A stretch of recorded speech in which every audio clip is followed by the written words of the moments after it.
Hello everyone, मेरा नाम है Tasawar Ejaz and welcome to the 28 video of 3D animation course by 3DX mentor. Last video में मैंने आपको पिलो का 3D मॉडल बनाना सिखाया था और फिज़िक्स प्रॉपर्टीज़ के बारे में भी बताया था।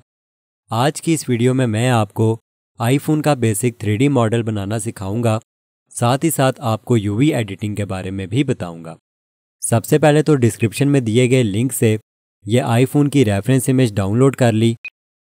अब ब्लेंडर में आके ए दबा के सिलेक्ट ऑल किया और डिलीट दबा के सब कुछ डिलीट कर दिया। नमपैड 1 दबा के फ्रंट ऑर्थोग्राफिक व्यू में आ गया। कीबोर्ड से प्रेस किया कंट्रोल एस और यहाँ से डेस्कटॉप पर क्लिक करके यहाँ राइट क्लिक करके न्यू फोल्डर क्रिएट कर लिया। फोल्डर का नाम रखा आईफोन 3D मॉडल और इंटर दबा दिया। डबल क्लिक करके इस फोल्डर को ओपन किया और यहाँ से ब्लेंड फाइल का नाम रखा आईफोन 3D मॉडल और अब यहाँ सेव ब्लेंडर फाइल पर क्लिक कर दिया। अब ऐड में जाके इमेज में जाके रेफरेंस पर क्लिक किया। आईफोन की रेफरेंस इमेज को लोकेट करके इसे सिलेक्ट करके यहाँ से लोड रेफरेंस इमेज पर क्लिक कर दिया। यहाँ से इमेज को सिलेक्ट करके ऑब्जेक्ट डाटा प्रॉपर्टीज़ में आया, ओपेसिटी को टर्न ऑन किया और ओपेसिटी की वैल्यू को 0.3 कर दिया। यहाँ डबल हेडेड एरो से आउटलाइनर पैनल को थोड़ा सा बड़ा किया और यहाँ फिल्टर्स में जाके सिलेक्टेबल वाले आइकन पर क्लिक कर दिया। अब यहाँ इस आइकन पर क्लिक करके रेफरेंस इमेज को डीसिलेक्टेबल बना दिया और 3D व्यू पोर्ट में अपनी मर्जी से जूम और मूव करके आईफोन की रेफरेंस इमेज के पास आ गया। अब ज़रा सोचो कि ये आईफोन ब्लेंडर में किस बेसिक शेप से बनाया जाएगा। अगर आपका जवाब क्यूब है तो वेरी गुड, क्योंकि आईफोन बनाने की शुरुआत हम क्यूब के ही बेसिक शेप से करेंगे। इसलिए ऐड में जाके मैश में जाके मैंने एक क्यूब ऐड किया और टैब दबा के इसके एडिट मोड में आ गया। ऑल्ट Z दबा के एक्सरे मोड को ऑन किया और मूव वाले गिज़मो से इसे एक्स एक्सिस पर मूव कर दिया। एस दबा के एक्स दबा के इसे एक्स एक्सिस पर स्केल किया और मूव वाले गिज़मो से इसकी पोजीशन एडजस्ट कर ली।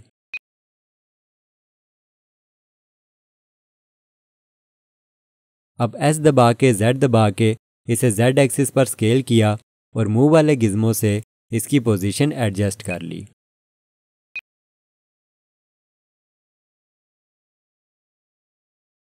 अब नमपैड 3 दबा के साइड ऑर्थोग्राफिक व्यू में आ गया और S दबा के Y दबा के इसे पतला कर लिया।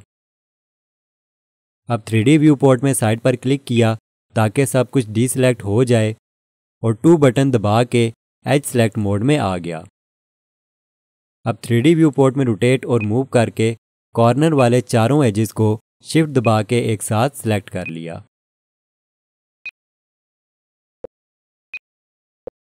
एजेस को सिलेक्ट करने के बाद नमपैड 1 दबा के फ्रंट ऑर्थोग्राफिक व्यू में आया, कंट्रोल B दबा के इसे बेवल किया और माउस के स्क्रॉल बटन को आगे की तरफ घुमाया तो देखो ये राउंड शेप बन गई।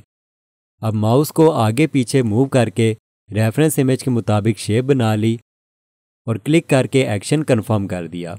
3D व्यू पोर्ट में साइड पर क्लिक किया ताकि सब कुछ डीसिलेक्ट हो जाए और ऑल्ट Z दबा के एक्सरे मोड को ऑफ कर दिया। कीबोर्ड से कंट्रोल S दबा के प्रोजेक्ट को सेव किया ताकि साथ साथ काम सेव भी होता जाए। अब ये जो साइड पर आईफोन के 3 बटन्स आपको दिखाई दे रहे हैं, इनको बनाना आपका काम। मैं आपको ये वाला एक बटन बनाना सिखा देता हूँ ताकि आप इसी प्रोसेस को कॉपी करके बाकी के 3 बटन्स खुद से बना सको। तो यहाँ एडिट मोड में रहते हुए ही ऐड में जाके एक क्यूब ऐड किया और S दबा के इसे छोटा कर लिया। अब ऑल्ट Z दबा के एक्सरे मोड को ऑन किया और मूव वाले गिज़मो से इस क्यूब को आईफोन के बटन के पास ले आया। अब S दबा के इस क्यूब को बटन के साइज़ के मुताबिक स्केल किया और मूव वाले गिज़मो से इसकी पोजीशन एडजस्ट की। अब S दबा के X दबा के इसे इतना पतला किया और मूव वाले गिज़मो से इसकी पोजीशन एडजस्ट की। नमपैड 3 दबा के साइड ऑर्थोग्राफिक व्यू में आ गया और S दबा के Y दबा के इसे इतना पतला कर लिया। अब इस बटन को राउंड शेप देने के लिए 3D व्यू पोर्ट में रोटेट करके इन चारों एजेस को शिफ्ट दबा के एक साथ सिलेक्ट कर लिया।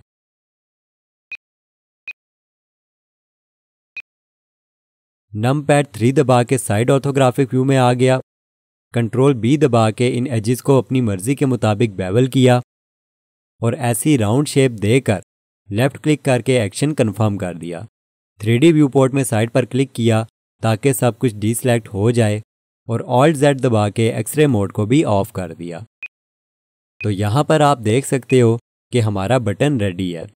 बाकी के आईफोन के बटन्स आपने खुद बनाने हैं। अब टैब दबा के मैं ऑब्जेक्ट मोड में आ गया। आउटलाइनर पैनल से रेफरेंस इमेज को सिलेक्ट करके डिलीट कर दिया। कीबोर्ड से कंट्रोल S दबा के जितना काम कर चुका हूँ उसे सेव किया। आईफोन को सिलेक्ट करके राइट क्लिक करके शेड स्मूथ बाय एंगल पर क्लिक किया और यहाँ से मॉडिफायर्स में जाके ऐड मॉडिफायर्स में जाके जनरेट में जाके बेवल मॉडिफायर ऐड कर दिया। यहाँ से बेवल मॉडिफायर के सेगमेंट्स को 3 किया और अमाउंट वैल्यू को 0.002 कर दिया। अब इस आईफोन की हमने टेक्सचरिंग करनी है, इसलिए यहाँ से मैं शेडिंग वर्कस्पेस में आ गया। यहाँ से आईफोन को सिलेक्ट किया और यहाँ से मटेरियल प्रॉपर्टीज़ पैनल में आ गया।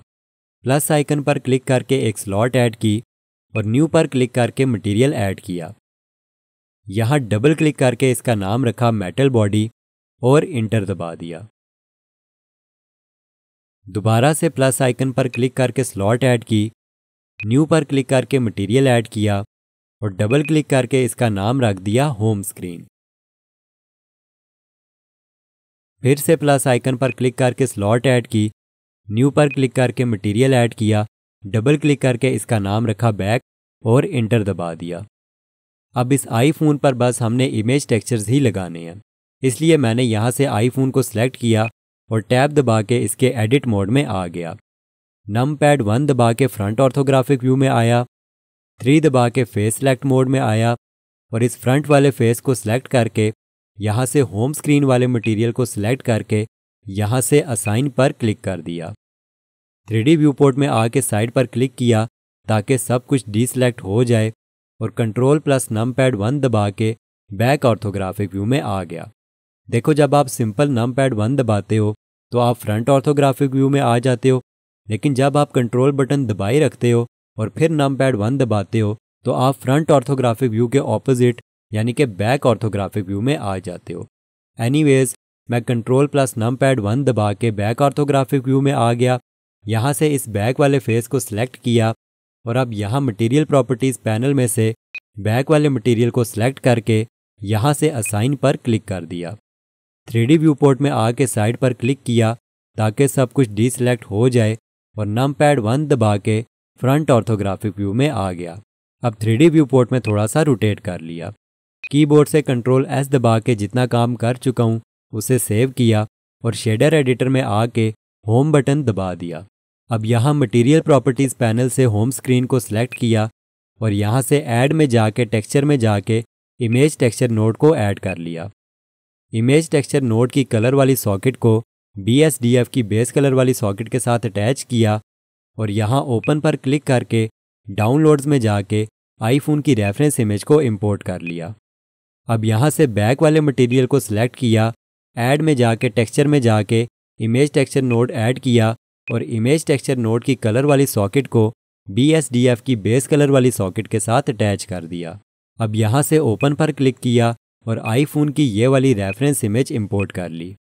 अब यहाँ से मेटल बॉडी को सिलेक्ट किया, ऐड में जाके टेक्सचर में जाके इमेज टेक्सचर नोड ऐड किया और इमेज टेक्सचर नोड की कलर वाली सॉकेट को BSDF की बेस कलर वाली सॉकेट के साथ अटैच कर दिया।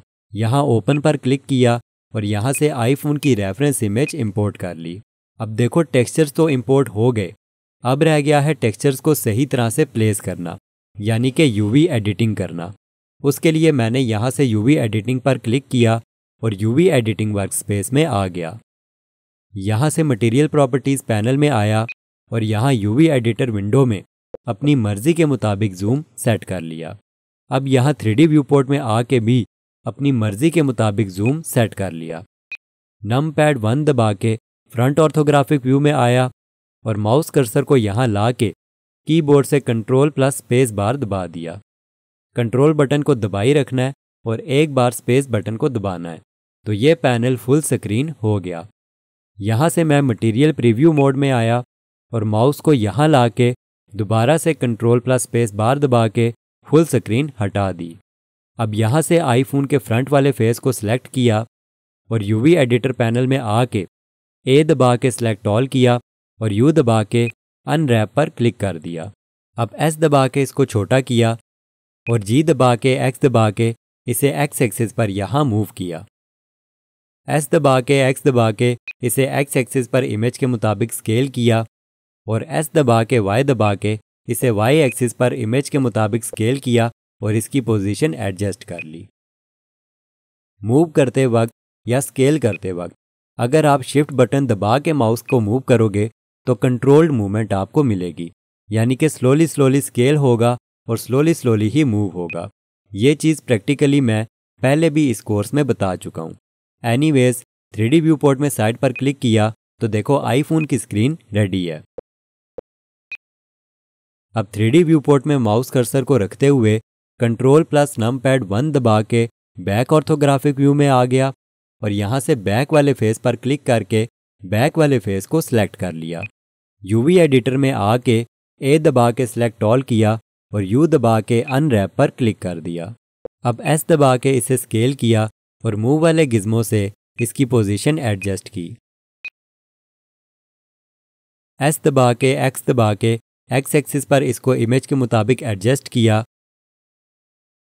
और एस दबा के वाई दबा के इसे वाई एक्सिस पर इमेज के मुताबिक एडजस्ट किया। 3D व्यू पोर्ट में साइड पर क्लिक किया ताकि सब कुछ डीसेलेक्ट हो जाए। अब यहाँ से मेटल बॉडी पर क्लिक किया और यहाँ से सिलेक्ट पर क्लिक किया। यूवी एडिटर में आके ए दबा के सिलेक्ट ऑल किया और यू दबा के स्मार्ट यूवी प्रोजेक्ट पर क्लिक कर दिया और यहाँ से ओके पर क्लिक कर दिया। अब एस बटन दबा के इन सारे के सारे फेसेस को थोड़ा सा छोटा किया और मूव वाले गिज्मो से इन तमाम फेसेस को इस ग्रे वाली मेटल बॉडी पर रख दिया।